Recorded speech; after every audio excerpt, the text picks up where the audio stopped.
Good evening. It is Monday, March 22nd, 2021, and coming to you live from the Lonely Tree Media Studios in Yakima, Washington. This is the Best Lamb Sports Show.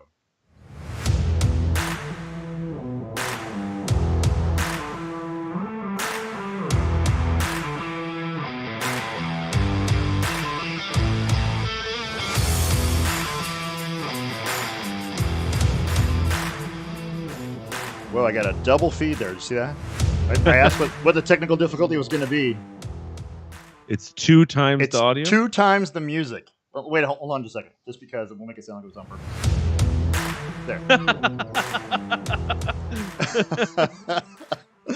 You should just play it every time we reset after for a new segment. We'll just play the sound again, right? Oh, and they'll say, "Welcome back." Yeah, well, we just start over every time with the new music. Anyway, I'm your host, David Lamm. With me is my son, Parker. Say hello, Parker.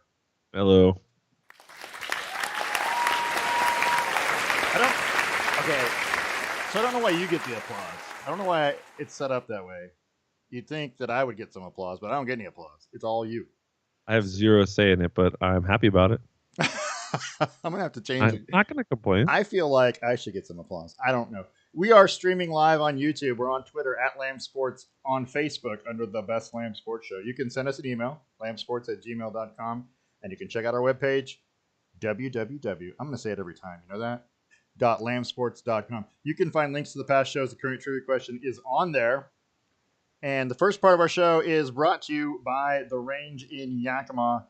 The Range is Central Washington's premier indoor shooting facility at 34,000 square feet. The Range is an all-inclusive facility offering firearm training, retail firearm sales and supplies, full gunsmithing and repairs, custom builds, and Cerakote services all under one roof.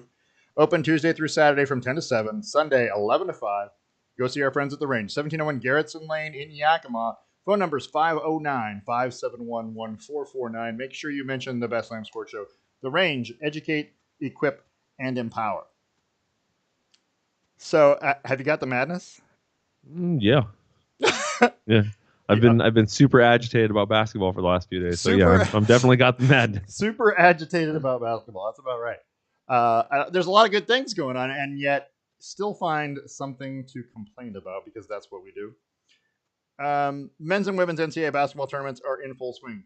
We're going to talk about the Portland Trailblazers and the NBA and LeBron's injury, a little bit about free agency, and then we're going to move on and cover the basketball tournament, what we know so far, and anything else that comes up. By the way, Formula One season starts this weekend. The Bahrain GP is on Sunday on ESPN2. It's at 7:10 in the morning, so you got to get up early.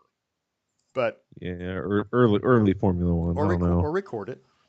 I mean, everybody's got a DVR now, right? Everybody can record everything. Okay, you know what? All right, and so just so I can do the applause one more time. Hold on, just so I can do the applause one more time. I want to let everyone know this is our 40th show. Woo! Yeah, I think that deserves more applause than you or I put together. So there's that 40th show, this one. So I don't know I can't remember the date we started, but it was about last March when we started this because it was about the time that everything shut down when we realized we were running a sports show, and not great. I mean, we didn't have anything to talk about all of a sudden. So I think we've done pretty good considering. Yeah, we got a lot to talk about now. Yeah, now we do. But I mean, we were covering Formula One and Korean baseball and there were dark days. NASCAR. Okay, dark days might be a little rough, but let's start every episode like we do with our trivia question, which is brought to you by Stave and Stone Wine Estates in Hood River. And I was just out there last Friday, by the way, at Stave and Stone, and it is beautiful out at the winery at the vineyard. It's a beautiful place out there, and everyone should go. I mean, they're open. Both their locations are open right now. The Vineyard at 3827 Fletcher Drive. It's open 7 days a week, 12 to 6 for patio dining. The downtown tasting room at 210 Oak Street is open 12 to 6 Thursday through Sunday. Go to stavenstone.com, check out their selection of award-winning wines, and you can make a reservation, which is highly recommended because the seating's limited. But you can make a reservation, or you can call 541-946-3750. That's 541-WINE-750. Or email them, info@stavenstone.com for more information. Saving Stone wines with personality. You ready for the trivia question? I don't think you're ready. I'm always ready. I feel like you say that, but you're probably not ready. I feel like I always give a pretty good answer, so I feel like I'm ready. Okay. So here's the question. So the Pac-12 and Kansas is putting a damper on it, by the way. But the Pac-12 was set to get trying to get 5 teams into the Sweet 16 today. Yeah. And the question I have is, what's the record for the most teams from one conference in the Sweet 16? What conference did it, and what year was it? Not bad. There you go. So that is the question. So we'll answer at the end of the show like we always do. And again, that trivia question will be on the website when I post it, probably tomorrow. I don't know, whenever I get around to it. Our IT people are pretty slow. So Yeah. social media people, I should say. Been meaning to fire them, but just can't. I like those guys. I like those guys. So we're going to start with the NBA and the Portland Trailblazers because I have a bone to pick with the Portland Trailblazers, and that bone is this: how do you lose a game by 40 points when you're tied 44-44 with 6.5 minutes to go in the first quarter? How do you then just lay an egg and let the other team score 90 points and lose 132-92? That's what they did to Dallas. Well, didn't do to Dallas, what Dallas did to them. That's the right way to say it. And Luka Doncic scores 37 in 3 quarters because he didn't have to play anymore. And it was just ugly. Lillard has 19, didn't make a 3-pointer. 0 of 7. It was just an ugly basketball game. And for a team that, this is Dallas. This is not Utah or, Brooklyn or whoever, Phoenix, who's high. It's none of those teams. This is Dallas, the number 8 seed in the West, barely making a playoff spot at this point. And you just got blown out at home. So did you watch a game? I watched some of it, yes. Did you? What was your takeaway from watching that? Anything? It happens. Okay. That's it. Right. I didn't take it to mean much more than crap. It's not coming together tonight, guys. Let's pack it in. Let's come back on a different night. Let's get the backups. Let's get Nasir some real long minutes this game. Let's get the backup some time. Let's just go home and we'll think about what we did here today. And they beat Dallas on Friday. Yeah, they did. 125, 119. So it was the same team. And how do you play a good game and control a fourth quarter and win a game like that? And then in this game, you just couldn't. Nothing was right. I mean, it sat at 46-44 in the second quarter for a long time. Yeah. For like almost 2 or 3 minutes or something like that. And then all of a sudden it just kind of started ticking their way. Then they had 48, then they had 51, then they had 53, then they had 55. And it just kept flying up like that. Next thing you know, we were not making them at the rate that they were making them. Is it maybe time to retire those Oregon uniforms? I'm just asking. No, they've done historically well in them. I don't know. I just don't like them. I wish they were black. I hate the fact that they're brown. I think you get blown out by 40. It's time to retire those uniforms. Anyway, I don't think so. But what do I know? I don't think so. I don't actually. They were wearing a different color for that for that game, I think. Anyway, but do you like those Oregon uniforms? Not really. I mean, gosh, they're so ugly. Who puts brown on a uniform? Cleveland. Well, in their defense, it is one of those dark brown. It's not like a yeah. And even more in their defense, their owner's name was Brown. So, whatever. Like, I kind of get it. At least you have a couple excuses out of it. But when you voluntarily choose Brown, Wyoming, why are you gonna give Wyoming a hard time? Because they chose brown and then yellow. Have you been to Wyoming? Oh, yeah, I've been to their campus. It's pretty nice. There's a lot of brown in the state, just in general. There's a lot of brown in every state. Yeah. Half Oregon's brown every year when it gets set on fire. Well, that's more orange. It's true. So actually, that's what our jerseys looked like. It looked like a smoky Oregon with flames on the side. They were going down that way. Anyway, Portland's actually 7-3 in their last 10, but it hasn't looked great. I mean, there was a loss to Minnesota in there. I mean, they split 2 games with Minnesota. They had a huge come from behind win over New Orleans, but that they shouldn't have had to, because New Orleans isn't that kind of team. You know what I mean? They shouldn't be in there. But So 7-3 in your last 10 is good. It just doesn't feel right. Is that a fair assessment? It doesn't feel like a 7-3 run like you'd feel comfortable or happy about. Well, I mean, that one game was just so unacceptable that it kind of leaves a real sour taste in your mouth. If they go out and they win the next game convincingly, you're like, okay, well they're going to be, they're going to be doing a little better, and you're like, okay, well, maybe it was just a fluke, and that's kind of the way you think about it. And I will say they don't get blown out like that very often, but when it happens to any of your teams, you feel it until the next game. If they lose Yeah, the next game, then you're starting to question, okay, maybe something else is going on. Like, especially if they lose another game in a short period of time in a similar fashion. gotcha.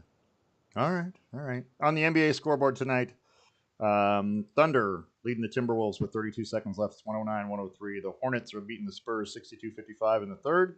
Jazz and Bulls are at the half. Jazz lead 56-42. Is there a better team than the Utah Jazz right now? Doesn't seem like there is, but have you watched them play a game? Yeah, and they're It's five. not that exciting. They're 5-5 in their last 10, so they've been a little human, but still, they were 25-6 to start. Just they win. They just find a way to win. I mean, it doesn't have to be pretty, but they're anyway. Well, that's exactly right. I've watched a bunch of their games, and I just watch them and I go, I don't understand how they're beating people. Yeah. The Rockets are leading the Raptors 62-59, almost the half. 2 seconds left in the first half. It keeps resetting on me. Every time there's an update, the page refreshes and it goes back to the top of the page. You gotta love this. They'll lose that game. The Rockets can't buy a win right now. Yeah, the Rockets are 11-30, 5-15 at home. So not great. It's not great. Celtics leading the Grizzlies 65-60 at the half. The Bucks are crushing the Pacers 83-60 at the half. 83 first half, 48 first quarter points for the Bucks. Wow.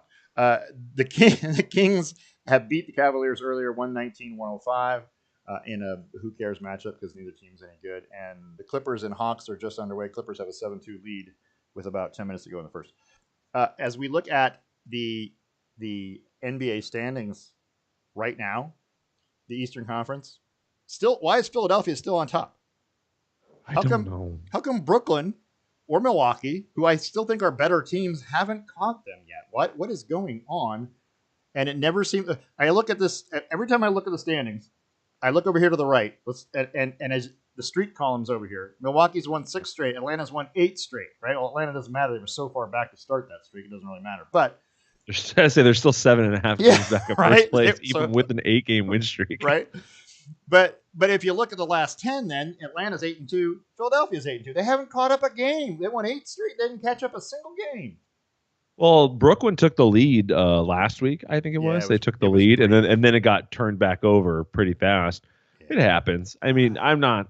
But as long as that stays within like a game and a half, like I'm not too concerned about it. Also, it really doesn't matter whether you're 1 or 2 or 3 because you're going to get one of these garbage East teams that are in the 6th, 7th, or 8th seed. It's true. I mean, there's the top 3, and then there's everyone else in the East for sure. And you could throw a dart probably, and you have a pretty good chance of hitting the winner if you took those 3 teams and put them on a dartboard. One of those 3 is going to win the East, and it doesn't matter who's 2 or 3 really, other than home court, right? Yeah. Okay. So there's that. And if you look, you can see clearly Atlanta, Miami, Boston, New York, Charlotte. They're all within about, a game and a half of each other. Even Indiana and Chicago are only a couple games back. Can't believe you're even entertaining the idea of having the Knicks in the playoffs. That's bizarre. All right, now they're in. They're solid in. They're not just a little in. But they're only 1 game under 500. I mean, it's not terrible. If we look at the West, Utah Jazz still on top, 30-11. Despite going 5-5 in their last 10, Phoenix has caught up 3 games on them in the last 10 games. So Phoenix is just the hottest thing, 28-13. And then you see the Lakers, who we're going to talk about in just a second, in third still. The Clippers, who can't seem to figure out, they're good, and they have a good record, but it always seems like they're losing games that I don't understand how they're 4-6 in their last 10, so maybe that's why recently they look bad. Nuggets and Blazers tied for 5th in the West right now. So it would be nice to see Portland put together a string at some point in time and get themselves above the 4th seed because I think the Clippers are catchable. And right now the Lakers are definitely catchable, right? Yeah, Lakers are definitely catchable. So hopefully that'll help out, but you can't get blown out by 40 at home to the 8 seed. That's not a good look. Right. But and then you can throw your arms around these other teams: San Antonio, Dallas, Golden State. Those three teams are battling for the last two playoff spots, basically. You can put Memphis in there if you want, but I haven't really. Memphis hasn't impressed me at all this year. So unless they make a run, anyway. Long story short, I think we are looking at Utah and Phoenix are without a doubt the best teams in the NBA. Even you can throw Philadelphia in there, but Blazers have beat them twice. They don't look that impressive. And again, that's one of those. Why are they still winning? But the East is bad. Yeah, it's not very good. That's the answer. Let's talk about LeBron for a minute. Sure. So LeBron went down against Atlanta on Saturday, and it was pretty rough. I got a good picture of it on here. Actually, at the actual twisting of the ankle, you can see it. I don't know if it's this picture that's coming, but hang on, it's going to come up. And so he was forced to leave. He twisted his ankle. Actually, Solomon Hill of the Hawks, he fell on top of his ankle, and it twisted it. And there's the tweak right there, the picture. And he was in some pretty good pain. I mean, you don't see LeBron hurt very often. Can't help but notice he's wearing the LeBron lows and not the LeBron highs. I mean, that might have helped you, right? And plus they're a crazy color, which throws off your balance. Anyway, it's the fireberry color. Fun fact. Too much information. But he didn't actually come out of the game right away. Right? He stays in the game, hits a 3-pointer, and then he checks out. And I'm like, okay, whatever. But he's definitely hurt, and he's in a boot walking around. And the word is that he could miss several weeks. That's the official line. Several weeks. Yes. Which is really a huge blow to LA. I don't know if Anthony Davis is ever coming back. He's supposed to at some point. Right. Well, that's what they say. But I mean, it was a calf strain, and I don't. I've strained my calf before, but I've still gone to work. Granted, I didn't have to jump and block shots, but hey, I don't know. I feel like with those two guys out, what kind of a chance does LA have? Not a very good one when you consider that their next best person is Kyle Kuzma, Dennis Schroeder, maybe Montrez. In terms of their salary, Dennis Schroeder is the next highest paid, followed by Kentavious Caldwell-Pope. That doesn't make him better.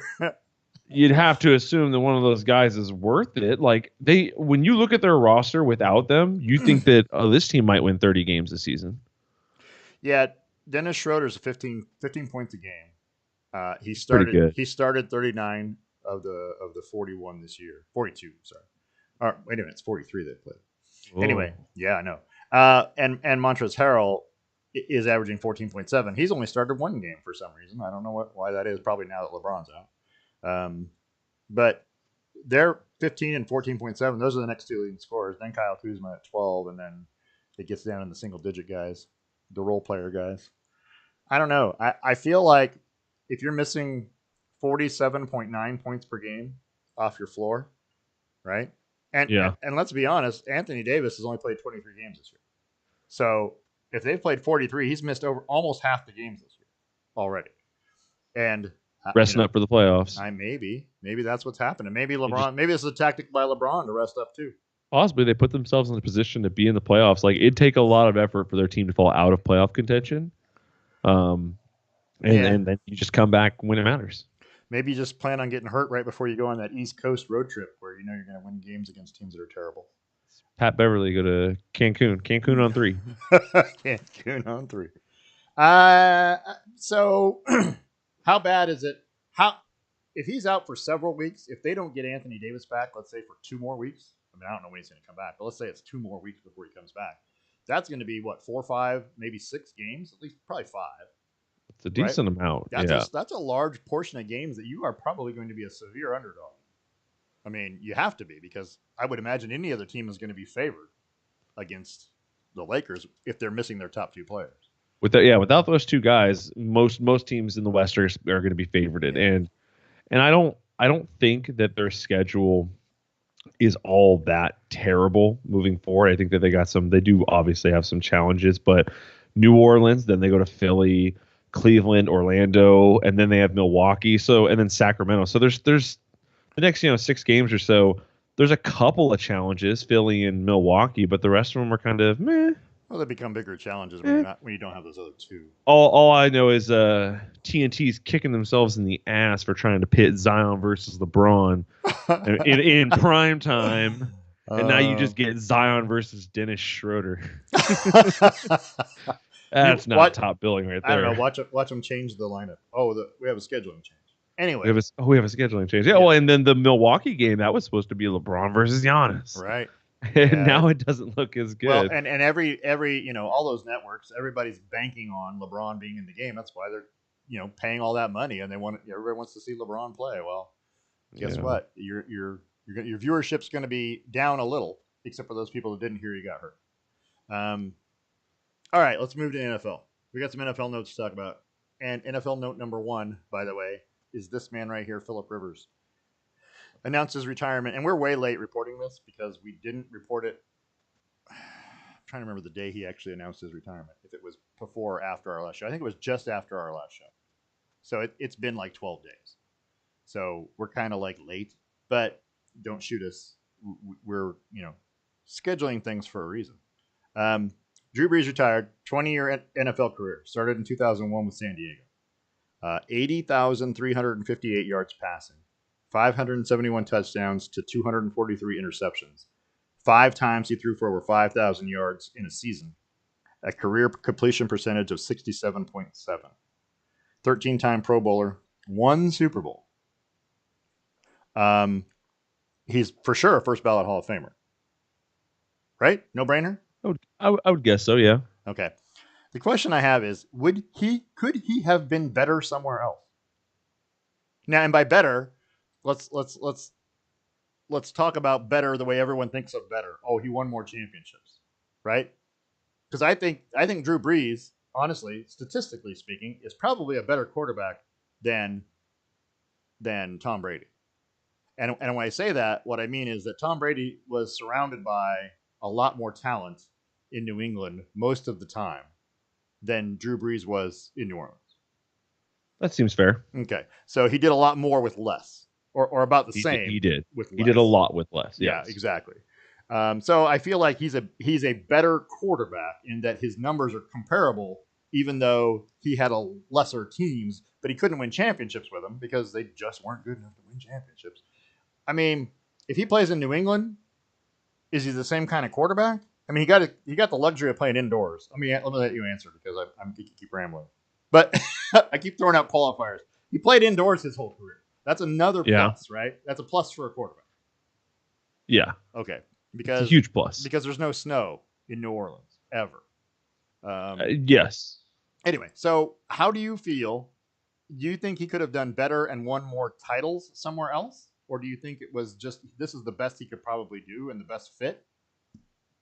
Absolutely not. I mean, of course, if he goes somewhere with better players and better coaching, he could do better. I mean, for the last 7-8 years of his career, he's been going through this whole entire coaching rigmarole with the Chargers. Like, they haven't had any consistency with that team. They probably squandered his prime years with coaching turnovers and a whole bunch of issues and things like that, all because, the Chargers were trying to compete with the Broncos and then eventually with the Chiefs during that time. So, yes, he absolutely could have done better somewhere else. So if you went to a more stable environment, if you went to a place that had more weapons around him, had a better defense, because that's been kind of the knock on the Chargers for the last 15 years, is that they don't play any defense. Yeah. Even this Justin Herbert team right now is scoring 40 points a game, but is also giving up 35 to 45, somewhere in that range. Yeah. So he could have been way more successful somewhere else. He was a picture of health, let's just say, from about 2004 to 2018. He missed a total of 4 games in that time frame in 15 years. He missed a total of 4 games. He started every game, just about. And the Saints were, if not, they're not always great. Let's just say not, but their records, if you go through 10-6, 7-9, 8-8, the worst record he had as a Saint was 7-9. Yeah, that's pretty good. considering That's the not bad. teams that he had. You know what I mean? But he's got a And that record probably could have easily been 5 and whatever if it right, hadn't have been for some defensive efforts. right, and he's got a 13-2 and a 13-3. He's got all these records in there as a starter. Um, He's done well. some good years. Anyway, he was pretty good. His playoff numbers are almost identical in terms of percentages. His completion percentage is almost the same. His touchdowns to interception, the ratio is almost the same. So he's not a guy who drops off, gets to the playoffs and all of a sudden can't play. He's just as good in the playoffs as he was. He has a 9-9 record in 18 career playoff games. But it's that's more like I said, like you said, a factor or it's because of the defense. Yeah, his defense has been incredible for the time he's there. So and a couple questionable calls. There have been, yeah, he's a questionable call away from being in a Super Bowl or two more. Right. Yeah. I think the Saints fans, I feel bad for those guys because that the amount of that happened really fast, the questionable calls, I don't know. I don't know how you deal with that. It's like a 2-year span, and every year they were getting as a fan just shafted every game. Yeah, it seems pretty bad. I will say this about Drew Brees: he's not your fleetest of foot, by the way. 752 career rushing yards in 20 years, which is 37 a year. Yeah, okay. He didn't run the ball much. He had a lot of fire though. He did have 25 touchdowns. He did rush for 4 touchdowns, by the way, in 2018. So, that's a big time. That's a big thing. But anyway, Drew Brees, I like him. I like him as a person. I like the way he plays football. I wish team would have been more successful, but I think first ballot Hall of Fame. He's going in 80,000 passing yards. Are you kidding me? That's a lot. That's ridiculous. The heck of a lot of passing yards. Yeah, it's a lot. Anyway, let's move on to another story in the NFL that's on the other end of the spectrum, which is Deshaun Watson. So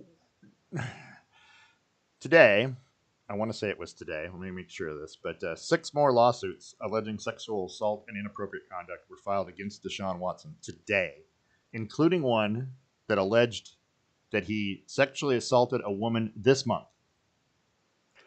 And the attorney that represents the women, Tony Busby is his name, he filed 13 lawsuits against Watson since last week. And he said that there's another 10 women that aren't filing a lawsuit that have expressed the same concern. And here's the problem I have with all of this, and it's terrible, and it's what I mean. If it's all true, you got to go through the process. I understand that, right? Of finding out whether it's all true or not. But when there's this amount of I don't want to say evidence, but this amount of complaints against you, it is not nothing. I mean, there's definitely something has happened, and it has happened repeatedly. And it's the same kind of thing everyone's accusing him of. It becomes a truth, you know what I mean? When it starts piling on like that. I mean, there's 1 or 2 persons, okay, maybe it's a scheme or a scam to get him, they don't like him, they had a fallout with him, or something happened, trying to get money, I don't know. But when there's 23 women with issues and the same kind of issue, and they describe the same type of instance, that's a thing. And I listened to sports journalists this morning, and I'm not going to name them, but I listened to sports journalists this morning tell me that, well, they're not going to just, we're not going to just, we got to let it all play out, right? But I'm not going to just, be against Deshaun Watson right now, right off the get-go. And I'm like, I get what you're trying to say, which is, you need to let the thing run its course. But I'm telling you, there's something wrong. This is a whole when there's smoke, there's fire kind of deal, in my opinion. How do you feel about it? I feel like that guy is right. I don't think the proper thing to do ever is to just cancel, is to just shut him down, to just immediately be against him. Deshaun Watson has done, publicly speaking, nothing to warrant not being believed, right? These other people have done nothing to warrant not being believed, but that doesn't necessarily mean you have to. You don't have to pick a side. That's the thing people love doing, is picking a side. Is you're either on Deshaun's side or you're on these people's side. I'm not on either person's side. I'm waiting to see what happens. I'm waiting to see if we find out this lawyer was stacking cases and was just trying to throw out frivolous lawsuits and hope that he could grab 10% of each settlement and walk away a rich man. Could be. Like, that's like, I don't know. That has happened a lot before, So when with people trying to defraud millionaires. So I'm just not passing judgment on it. So you're just going to be not on the lawyer's side. That's what you're saying. It's exactly right. Yeah, no one likes his attorneys. You watched the old Seinfeld episodes where what was their attorney's name in Seinfeld? Jackie. Yeah, Jackie. What is Jackie something? Oh. But Jackie Childs. It might be Childs, something like that. Anyways, he used to take any case he thought he could make money on. Yeah, it was Jackie Childs. Yeah, he used to take any case he thought he could make money on. That's all it was. And as soon as you said the right thing, you got little dollar signs in his eyes, and that's what it is. And that's what the person said, is that, this lawyer woke up with dollar signs in his eyes. He literally said that about him, and said that this guy wasn't planning on taking these cases, and then realized who they were trying to sue. That's the thing. The one with the balm. So Kramer puts the balm on, and that's right. It heals the burns.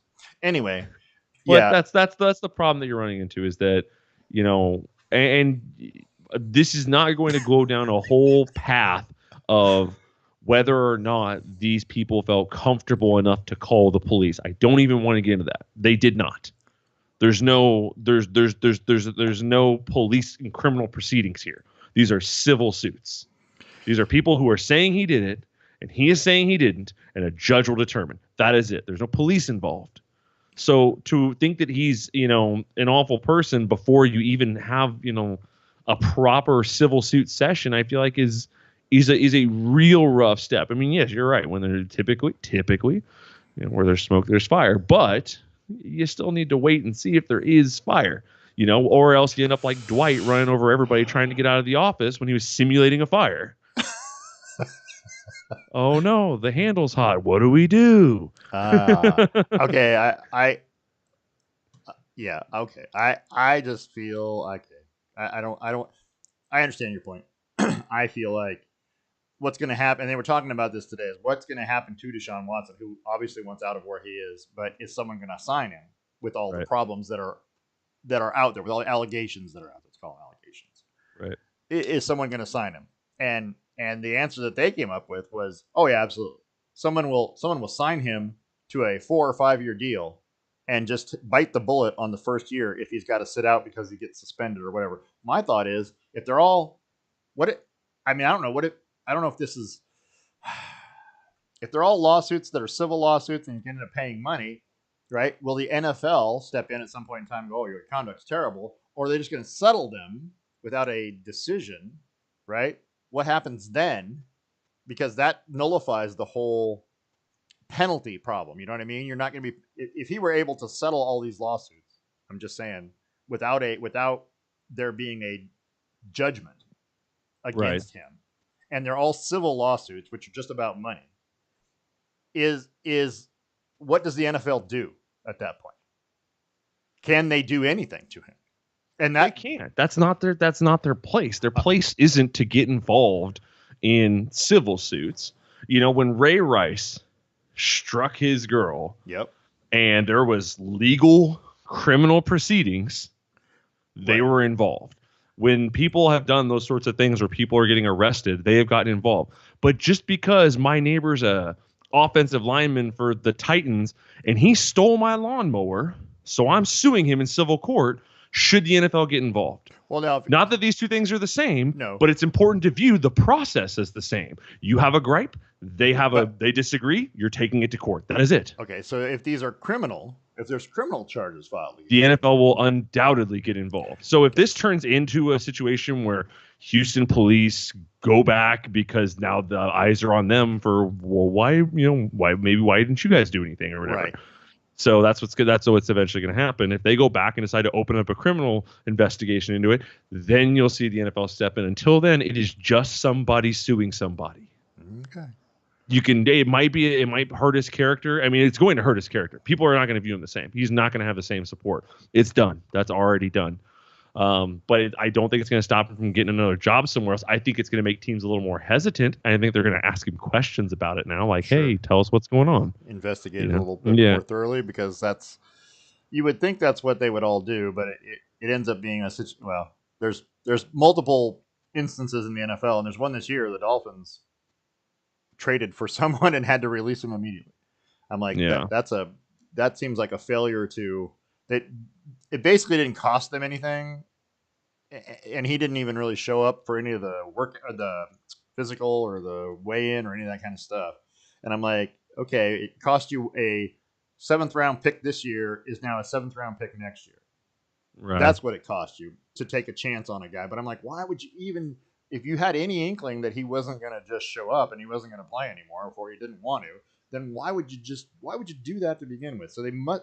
That's where I feel like the vetting process sometimes is messed up in the NFL. Oh, it's worth the opportunity. It's worth the chance, and then it almost seems like invariably it's not worth it. It's like Yeah, it the guy happens. It lets them happens down. often. Yeah. Anyway. But this guy's also a superstar of the highest level. A lot of these Yes. guys who get bumped out of the league, a lot of these guys who don't clear and things like that, are guys who are fringe superstars or fringe key players. But you very rarely see it happen to someone of this magnitude. Right. So, All because right. Deshaun Watson's going to improve almost any team he goes to. Let's talk about some free agents. We got a little bit of time here. We're going to talk about some free agents. The last thing we'll talk about in the NFL. Jameis Winston re-signed with the Saints, and I'm guessing they also re-signed Taysom Hill. Is Jameis Winston good enough to be the New Orleans Saints starting quarterback next year? I think so. Do the Saints draft another guy as insurance? I think so. I think that you tell Jameis you're the guy. You're going to get these reins. You did just fine in Drew Brees' absences before. You've been nothing but fantastic and nothing but patient. You're the guy. And then you're going to lean over to your GM and say, find me a quarterback. Hedge your bets a little bit. Is that what you're saying? Find me a quarterback. And then when Jameis goes, did you just tell him to find you a quarterback? And you say, no, I mean, it doesn't hurt to look, right? I mean, you need to train a rookie, right? Just have him carry your bags. Find me a quarterback. Yeah, we want. And the explanation I would give Jameis was that we want Taysom Hill to focus on being a special teams, tight end, wide receiver type. They should not change his role. No, they really shouldn't. He's fantastic at all. Yeah, I watched him in the starting quarterback role. It wasn't as good against the Broncos. Yeah, it was so ugly. I know, but I mean, he hadn't played starting quarterback in I don't know how long. I mean, so like 4 or 5 years since college. Right.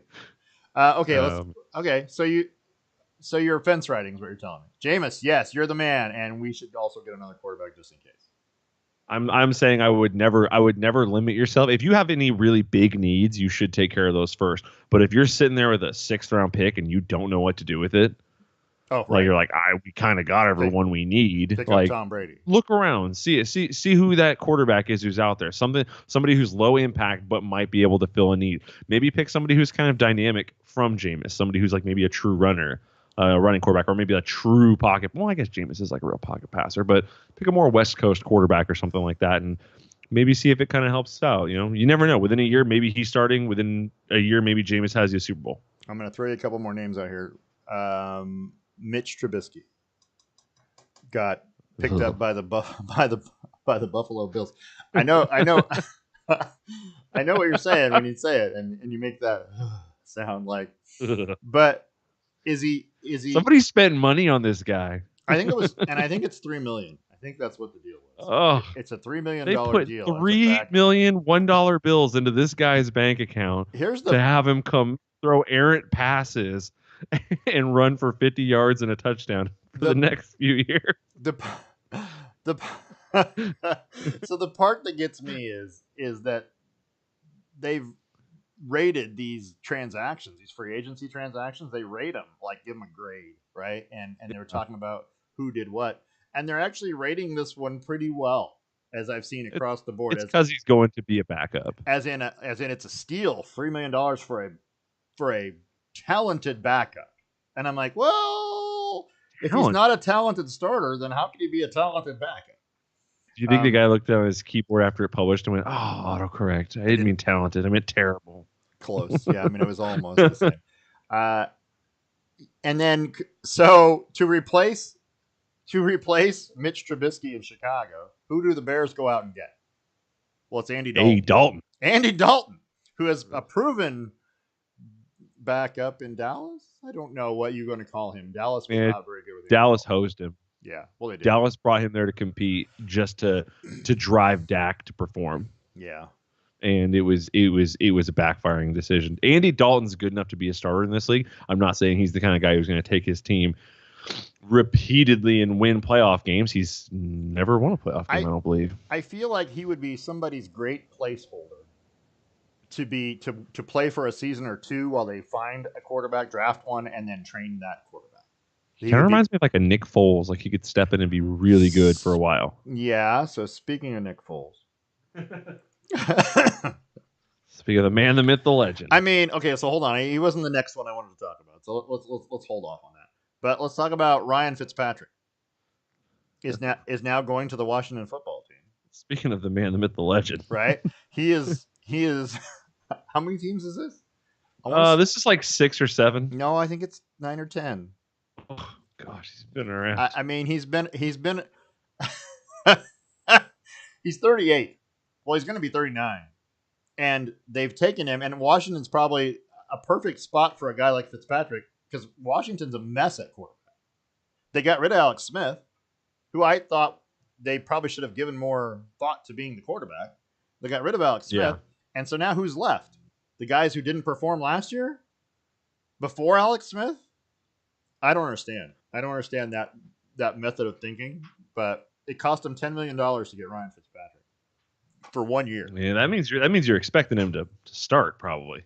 And that's probably right. I think is good because he earned that right at Miami. Miami's just stupid.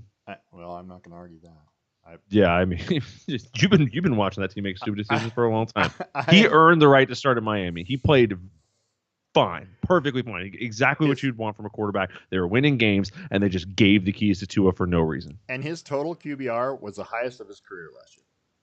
Yep. So I think this was a deal for the Redskins. I think that this helps them out a lot. So he played for St. Louis, Cincinnati, Buffalo, Tennessee, Houston, the Jets, Tampa, and Miami, and now Washington. Right. So exciting. Yeah, that's 9. He's on his 9th NFL team, and he has a kid from every town, by the way. So just start collecting condos. Yeah, he's had a child. He and his wife have had a child in every city that he's been a quarterback in. So he's about to get another one. I don't know. I don't understand. Have you ever heard his nickname for himself? No. Because of his beard, he calls himself the Amish Rifle. I think that is a great nickname. The Amish Rifle. That's a good nickname. I like that one. Yeah, I mean that beard is almost overpowering. I don't even know how he keeps his helmet on because that's a lot of hair. That seems fantastic like beard. Well, he's got that single strap thing going that's barely on. Well, yeah, because he started playing football in the 50s, so he's got one bar too. Okay, so let's talk.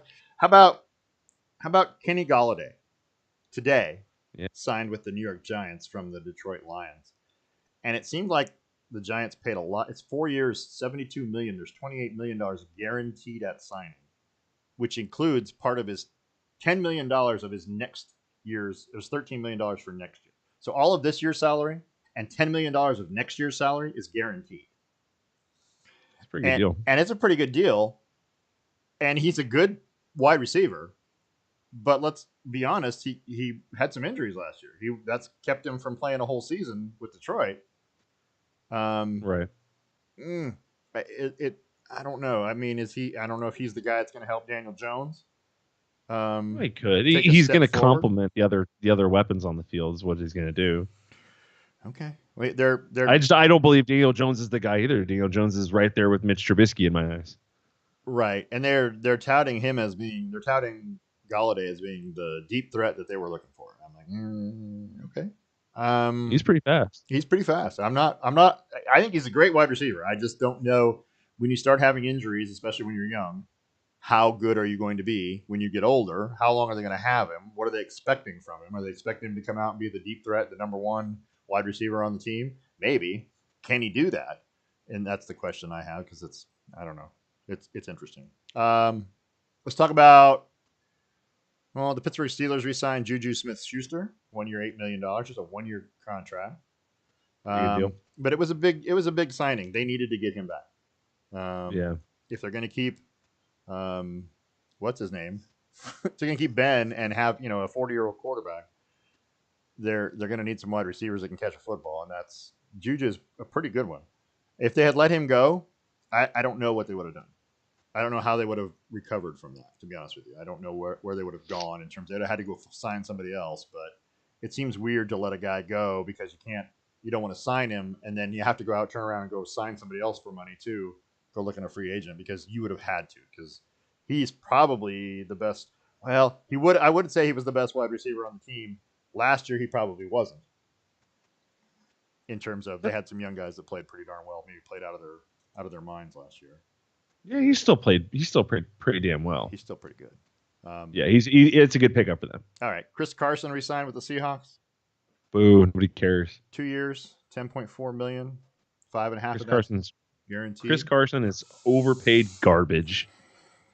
Yeah. He's not a very good running back, and the best thing that he's got going for him is that Russell Wilson and those receivers take heat off of him. That's not great. Marshawn Lynch made the heat for that team. He created the lanes. This guy, a little strong breeze is taking him down. Not to mention he's injured every single year. I think that's a waste of their money. They should have tried harder to re-sign Carlos Hyde. I feel like he's probably not given enough credit. And you're right, he was hurt last year, and he's had 1 game injuries here and there. He's only played 4 years. So in 2018 with the Seahawks, he ran for 1,151 yards. In 2019, 1,230 yards. Last year it was 681, but he only played in 12 games. I don't feel like he's a good running back. He can fit in that offense, but that offense is changing. That offense isn't the same as it used to be. It isn't Marshawn Lynch. It isn't Sean Alexander. It isn't power football like it used to be. And they still don't seem like Seattle just seems like that team that hasn't quite got it all. They're missing that one piece every year that would make them great. Yeah. Offensively. And, he can't do it Russell Wilson can't do it by himself. Yeah, and I think Russell Wilson's getting worse at trying to do it by himself. Right. Well, I mean, he's been doing it now for how many years? Yeah, not that long. It's longer than you think of him as it's been 8 years? 8 or 9, something like that. Yeah, something like that. Either way, no, I don't think it's a very good sign. I think that there have been better running backs that have come through there, and they've had a bad habit of picking. They picked up Penny, who kept getting hurt. They got this guy, who's decent, but he's never played a full season. Okay. He's been the starting running back for 3 years, and he's never played a full season. Can't stay healthy.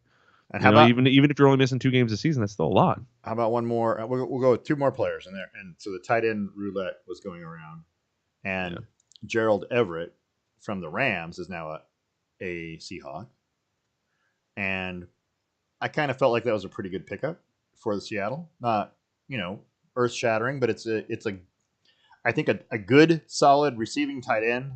They kind of not that they were missing it, but it's not always been consistent in Seattle lately, and I feel like this might help if they get a guy who can catch a football.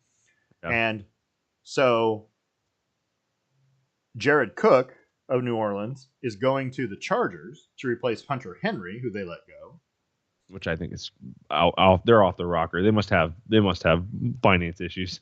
Maybe. And Jared Cook's a steal, up 1 year, up to $6 million, but it's a 1-year contract.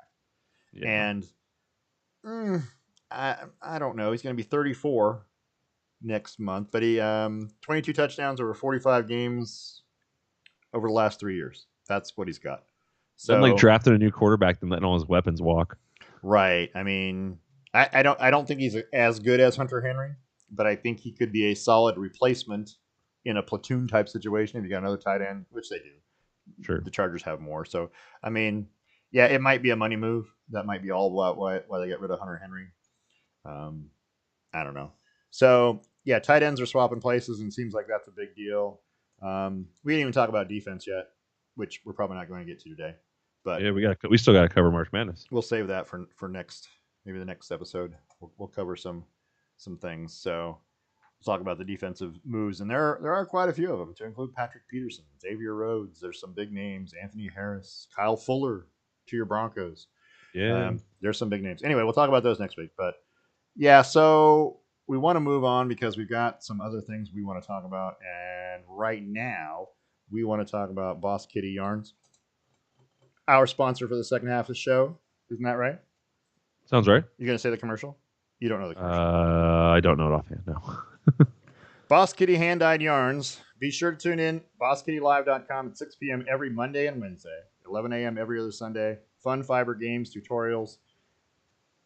Keep listening to our show and keep watching BossKittyLive.com for more details, because coming up a little bit later on in the year, they're going to be having an esports event they're calling the Boss Battle that I will be lending my voice to.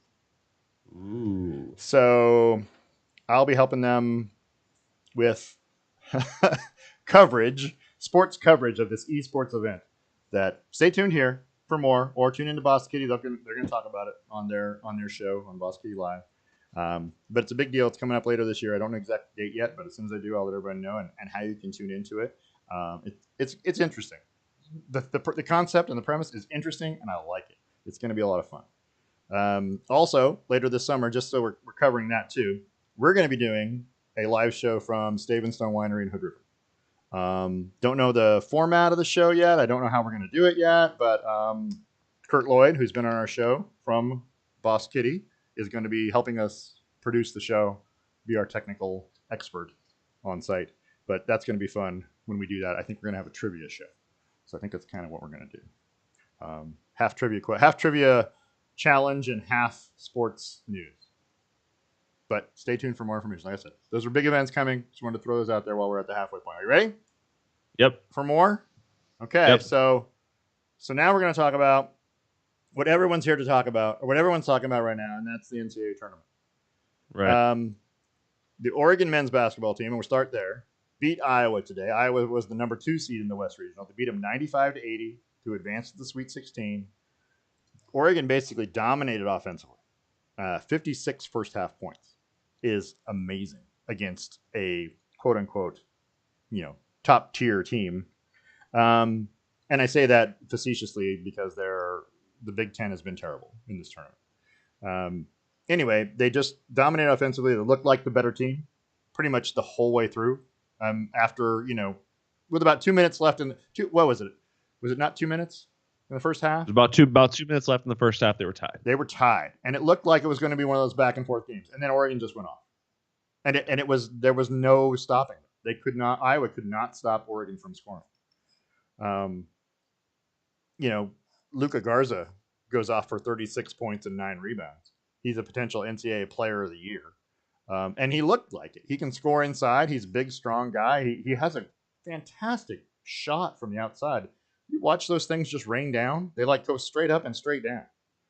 I'm like, how does anybody ever block a guy who's 6 foot whatever, and he shoots the ball straight up from 3-point land? Anyway, Oregon was the beneficiary of the first round no contest with VCU, thanks to the Rams' positive COVID tests that eliminated them, made them drop out of the field. That was the only game that's been affected really, and on a team level, by COVID during this thing, and I think that's great. But it's interesting that Oregon was the only team to move on because of that. So, did you watch the game today? I did. How good did you feel about the Oregon performance as a whole? Good. Very good. Okay. They looked fast. They looked well rested. Yeah, and they were well rested. They have a lot of talent. They have a lot of offensive weapons. I was impressed by LJ Figueroa and his ability to shoot the spot up three. He had pretty good all year. Once he started making threes in this game, he all of a sudden would spot up at the 3-point and then stutter step go right on by you, because now you have to respect the three. You're coming out on him, and he went by for a couple of vicious dunks, and that was beautiful. And then as you pointed out, what's his name? Center. Name? Yeah. I had it written down, and I don't know where I put it. Anyway, he's a freshman, right? He's supposed to be still in high school. Yeah, Frank Kipring from Cameroon. He looked really good. Yeah, really athletic. long arms. I mean, he looked ready He's to play. he's 6'11", 225. He's a good size. Yeah, he's not a little guy. He's a big guy.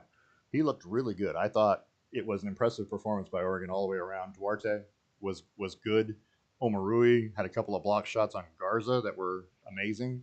Um, as a whole, they just looked like better athletes. Looks clean, very clean. Yeah, they looked a lot better. Now, I would say you gave up 80 points, so we should probably work on tightening that up. But you did give up 36 of them to one guy, so okay. And you're not going to have that guy playing in your next game. So Yeah, it really seemed like they kind of said, "Well, we're going to guard everyone else and just let him, we'll just single man up on him. We're not going to do this thing where we double him every time he has the ball and leave a 3-point shooter open. We're going to play the game the normal way, and if he happens to eat, he happens to eat. But we'll buck up on everybody else." And it worked. yeah, and it worked. So let's talk a little bit about the upsets in the tournament so Boy. far. Let's talk a little bit about what has happened to this point. And it has been a pretty wild first couple of rounds. I think it's settling down now a little, Little. except for Oral Roberts, who's who's through to the Sweet 16 after beating a 2 seed in Ohio State and then a 7 seed in Florida, and now they're going to take on Arkansas in the Sweet 16, and that game is next Saturday, the 27th. But I feel like Oral Roberts has earned the right to be right there. You know what I mean? Everybody can. You can Seems say what like you, it. you can say what you want when you pull off that one upset in the first round. Like, and you beat another team. Florida's not earth shattering good, but they're decent. Still better than Oral Roberts is supposed to be. Right. And so now Oral Roberts is in a position they've never been in before, which is fantastic. It'll be a lot of fun to watch that. So there's that. You have Loyola of Chicago, who won their first round game against Georgia Tech fairly easily, and then really kind of, I thought, looked better than Illinois in their win, 71-58 win over Illinois, and I thought Loyola looked like the better basketball team. Illinois is a 1 seed, probably one of the, so they're one of the top 4 teams in the country supposedly. Yeah. They did not look like it. None of the Big Ten does. And when you scored 58 points, that was not a great look. Okay, so there's Oregon State, which we haven't talked about yet. Who's played fantastic. Oregon State is playing out of their minds right now, starting with the Pac-12 tournament and running through now. But the 70-56 win over Tennessee in the first round, and the 80-70 win against Oklahoma State in the second round, which was probably a better win. Yeah. Tennessee didn't look like they knew how to score. So 56 points. If you only score 56 points in a college basketball year, you're probably losing. Right. Unless you're Harvard or somebody who plays in an Ivy League and they play a lot of defense. Anyway. Yeah. But Tennessee did not look like they could do anything. Oregon State looked the better team in that game, like Tennessee was not comparable. Oklahoma State was a good basketball team. They have a lot of scores. They had a lot of talent. Oregon State just frustrated them, I think, and held on when they needed to because they made it close. But Oregon State's playing with house money. How do you beat a team who's that loose and is playing that well and is hitting shots and is playing enough defense to make you frustrated? You don't buy into the hype. You do your job. Hit your shots, play your game. Don't change a damn thing if you're a team that's coming up to play them. Just do your job. That's all you can do. They might still win. What are you going to do? If you do everything you're supposed to do just fine and they win, there's not a whole lot you can say. Sometimes you play good defense and the ball still goes in. Well, that's an 8-12 matchup. Loyola versus Oregon State for a trip to the Elite Eight. Also in that region, Syracuse, the 11th seed, beat San Diego State by 16 in the first round, and then beat West Virginia in a really good basketball game. That was a lot of fun to watch. 75-72 in the second round, thanks to Buddy Boeheim, which is the coach's son, by the way. So here's a question I have for you. Would you ever consider having a kid at age 50-something? Right? So the rate we're going will probably be about that time. I just, because I sat there and I watched the game and I knew his son was on the team. But now I start looking at it and I realize, Jim Boeheim's been coaching for 30 years. How old is he? Right? 30-something years. And so Jim Boeheim is 76 years old. And I'm assuming that Buddy Boeheim is college age since he's playing college basketball. Let's assume he's 22. Right. That's 54 years old. I'm not having a kid at 54 years old.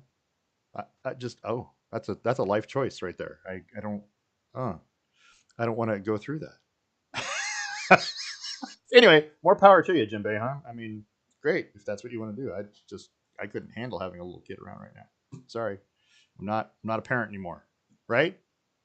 Sure. See, I don't have to be a parent anymore. Number 11 UCLA, 11 seed UCLA in the East is through for the Pac-12 after winning against they won the play-in game against Michigan State.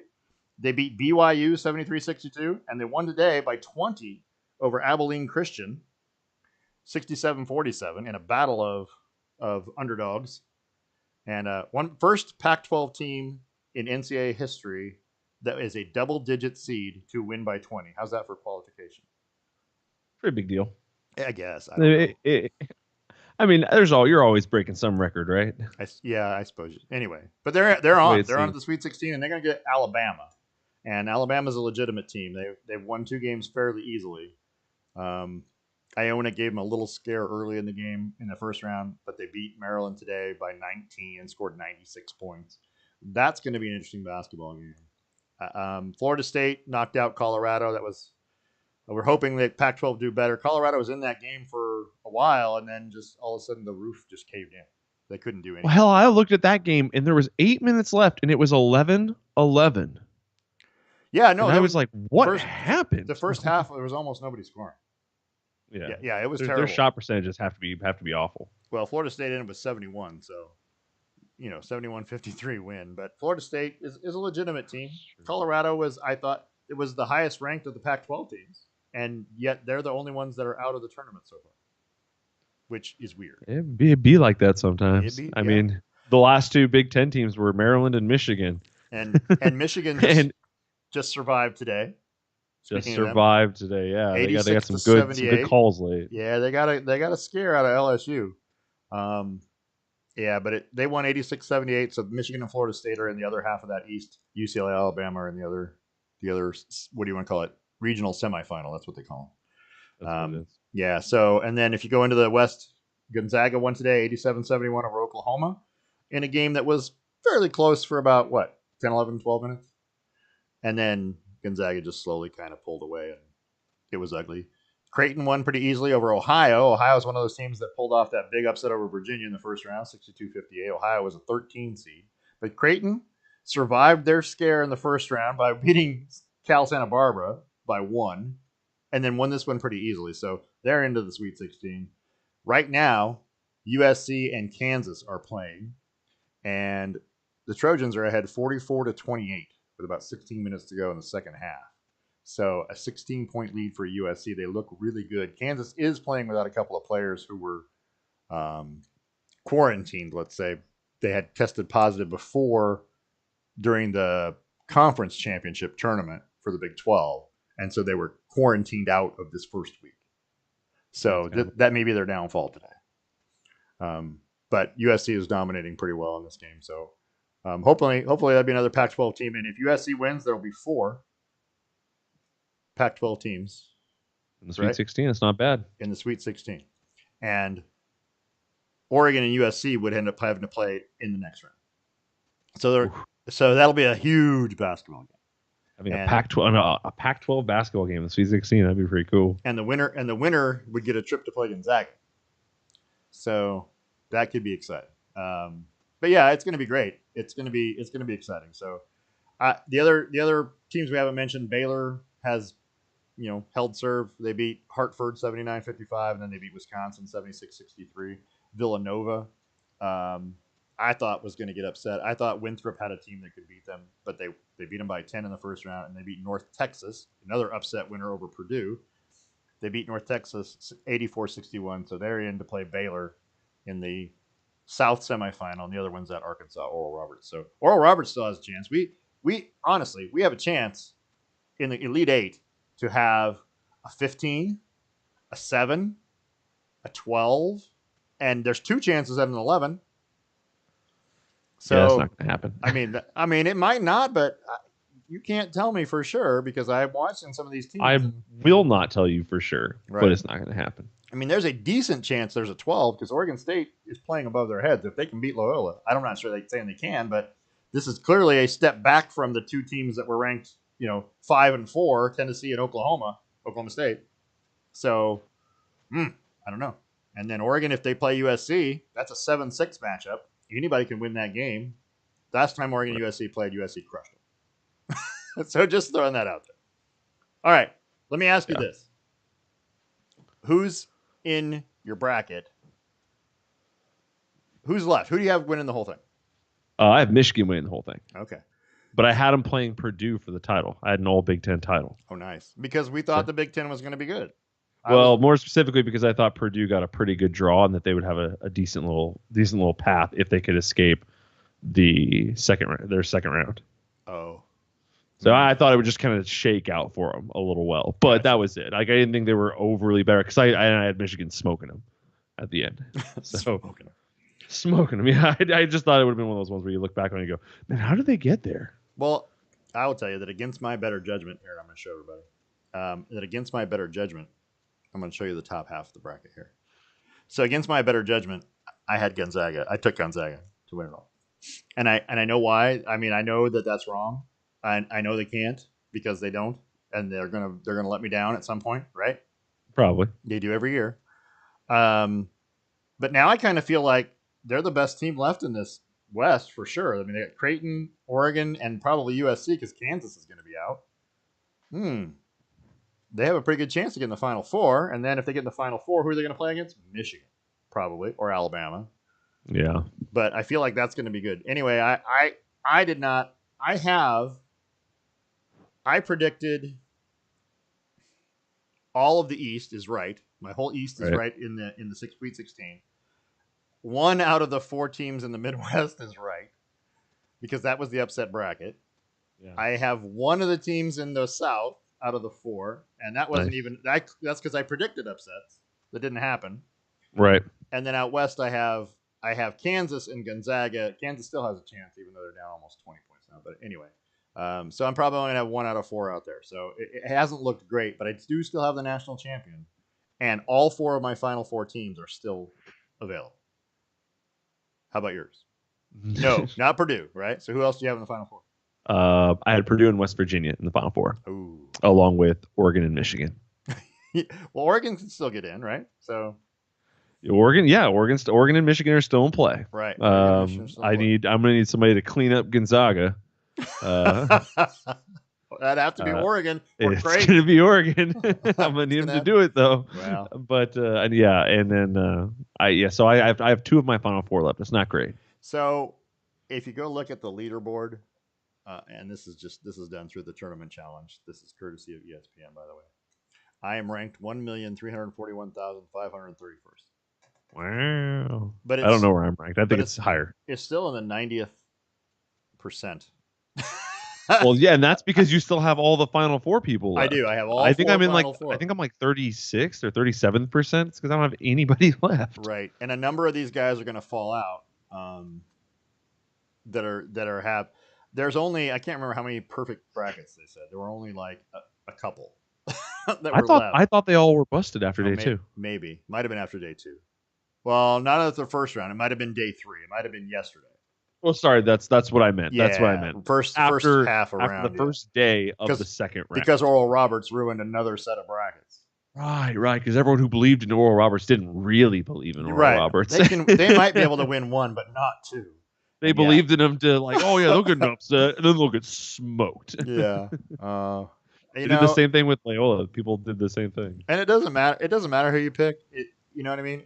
To me, it seems like I pick every year, and I feel like I know what I'm talking about.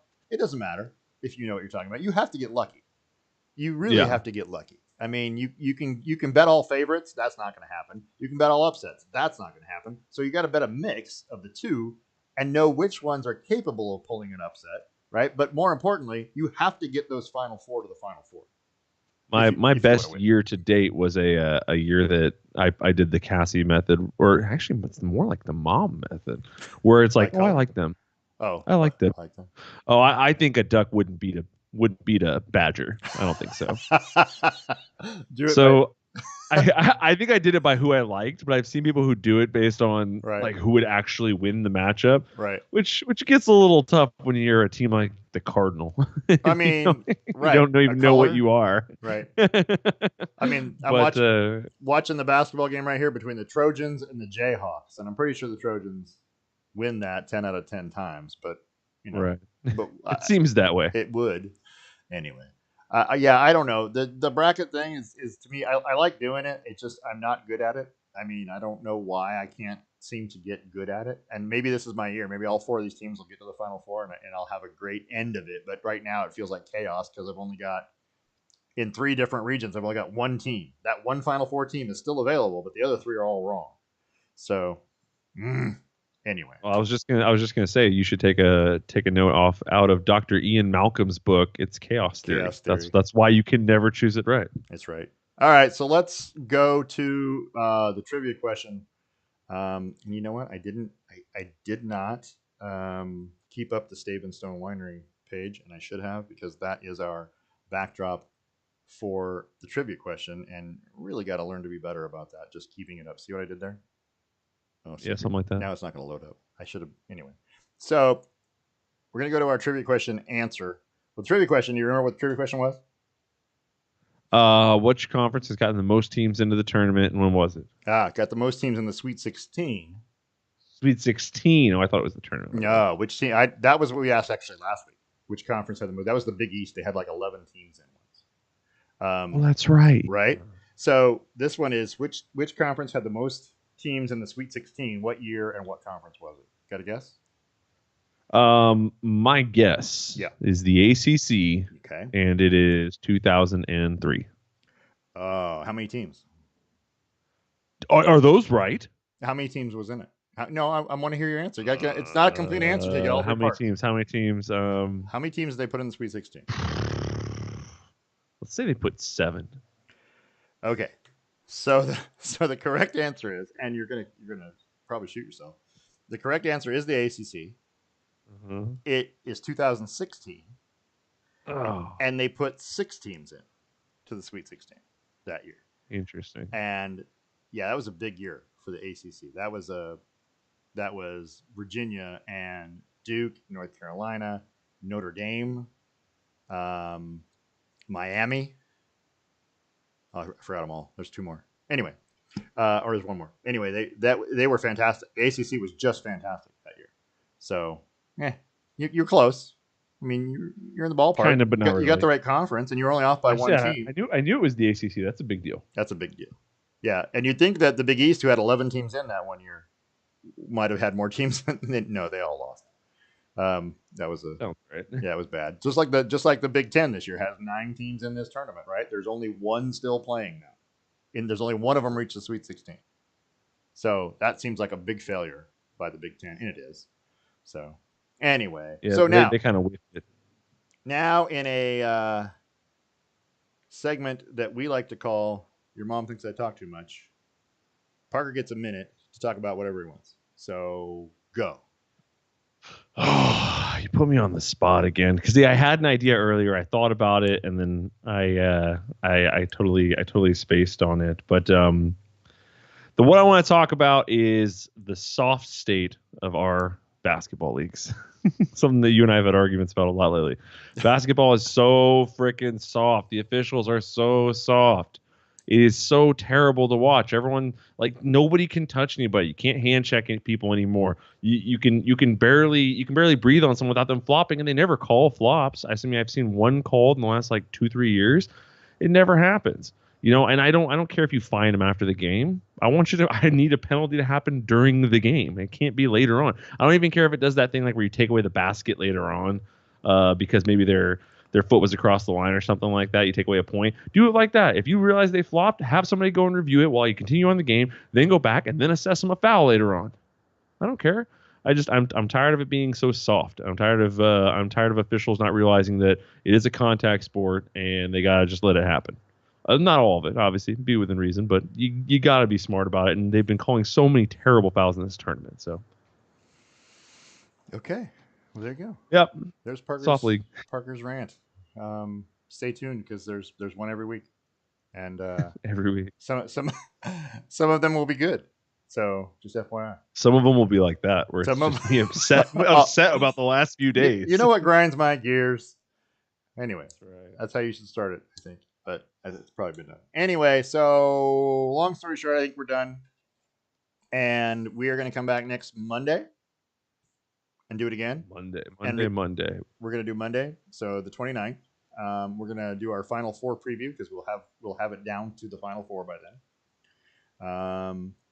If you're listening to the show, send me questions and comments. It makes the show more interesting. If you got something you want to ask, and we will read the question on the air. If you want to record it, and we'll play it on the air. Ask us anything. Ask us NCAA basketball questions, or ask Parker why he doesn't like the refereeing in college basketball or NBA basketball now. Ask him that. Maybe he'll give another minute and he'll go off and be more, expound on. I have to reel myself in because I get really angry about it. So, well, you have to be over 18. It's not for young listeners. Oh yeah, so I can drop all the F-bombs. You kind of can. But mom's listening, so I got to be careful. Let's keep it on that PG-13 level, though. That means just one F-bomb a show? Just one per show. That's correct. That's just one slip. Usually when there's technical difficulties. Well, I mean, we had it right off the bat, so, I don't know. We have a lot of technical difficulties. I don't know what to say. Nothing like getting it out of the way, though. Right. You got to get it out of the way early. So we got to play this, though. Hey. That's all we have for today. Back on the 29th. Keep listening to our show and tune in to Boss Kitty Live for the details on the esports event, Boss Battle, and the show that we're going to do live from Stone Winery in the River. Again, we're live streaming on YouTube every weekend. We're on Twitter at Lamm Sports, on Facebook under the Best Lamm Sports Show, and you can email us lammsports@gmail.com. I want to thank our sponsors, The Range in Yakima, Stone Wine Estates, and Boss Kitty Yarns. This has been a Brain Rock production, a division of Lonely